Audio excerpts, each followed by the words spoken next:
కొన్ని కొన్ని simple questions అడుగుతాను, దానికి మీరు ఆన్సర్ చెప్పగలిగితే వెరీ హ్యాపీ.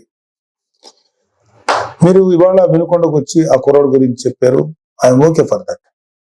కానీ దానికి ముందు మీ అధికారం ఉన్నప్పుడు, మీరు సీఎంగా ఉన్నప్పుడు ఒక దళిత్ డ్రైవర్ని చంపేసిన మీ ఎమ్మెల్సీ అతని తప్పుని ఖండించకపోగా మీతో పాటు సగర్వంగా తిప్పుకున్నారే, అది తప్పని మీకు అనిపించలేదు? అప్పుడు అది దుర్మార్గంగానే, అది క్రూరంగానే అనిపించలేదా మీకు?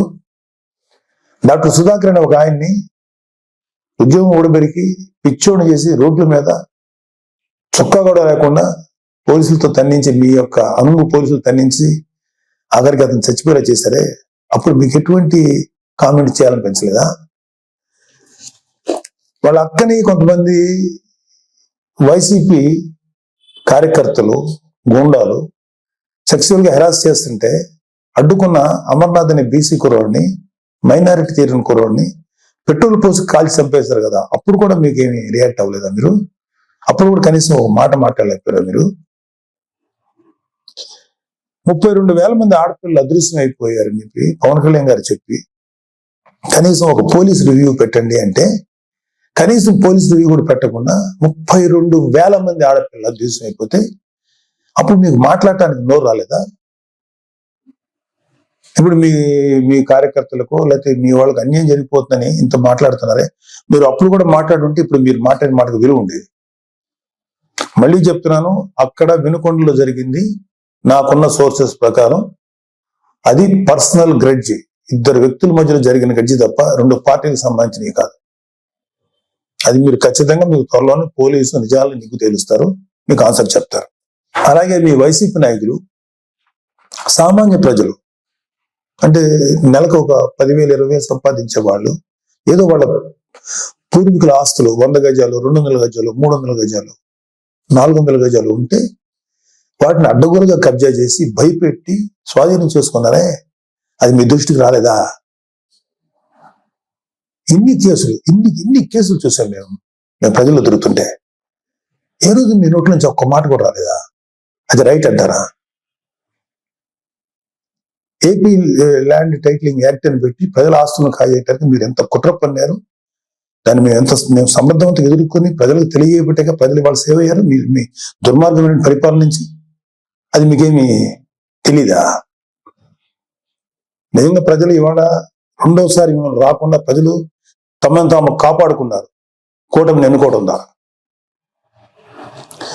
అరే నా కళ్ళ ముందు నేను చూశాను, జంగారెడ్డిగూడెంలో కొన్ని ఒక 20-25 మంది సామాన్యమైనటువంటి పనులు చేసుకునేవాళ్ళు కల్తీ సారా తాగి చచ్చిపోతే మీరు శాసనసభ సాక్షిగా ముఖ్యమంత్రి అయ్యండి ఇది సహజ మరణాలు న్యాచురల్ గా చచ్చిపోయారంటారా?